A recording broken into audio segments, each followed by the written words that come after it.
Good afternoon, everyone. This is Christy with Van Otten Company's Tuesday, February 28th. I'm going to go over the markets with you.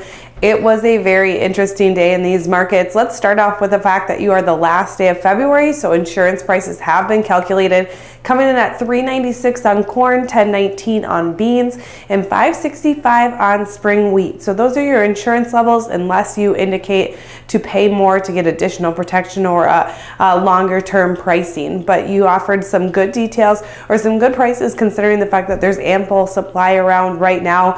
So those prices are pretty decent, all things considering. While it was an interesting day though, you had beans up 35 at one point, you had corn up 18.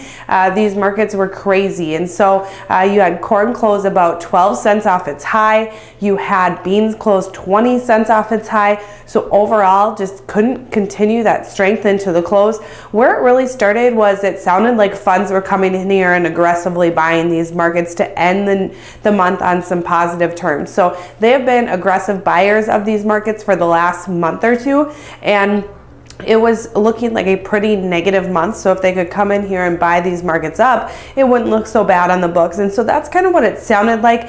About midday, you really started to hear the chatter that there was going to be an executive order out to roll back some regulations on ethanol from President Trump. And what it was sounding like is that they'd take some burdens and push them over to the blenders, and that they'd allow ethanol to be sold at 15% year round, where right now it's more of a seasonal. Right before the close, you had a spokesperson come out and say that there are no executive orders in place at the time to talk about ethanol, period. And so really that was more of a rumor. I don't know where it started. It was floating around the markets very hard. Probably a reason why you saw markets gain so much attention midday and then not be able to close higher once you got that acknowledgement from the White House that there wasn't going to be that executive order.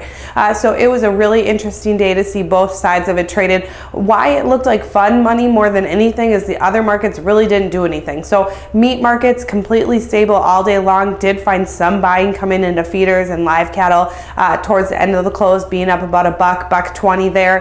Hogs were mixed, and then outside markets really no movement whatsoever in those. A little bit higher, a little bit lower at times, but really staying close to steady on the day. So it was really those gains or those grains that really gained the attention of the market here throughout the day. Moving forward, what you're going to be watching is just, it's going to probably be an interesting start to March here tomorrow, and then also just waiting to see these export sales and see where they come in. I do have to close with the disclaimer: trading in futures and options involves risk of loss and may not be suitable for all producers. Have a great day.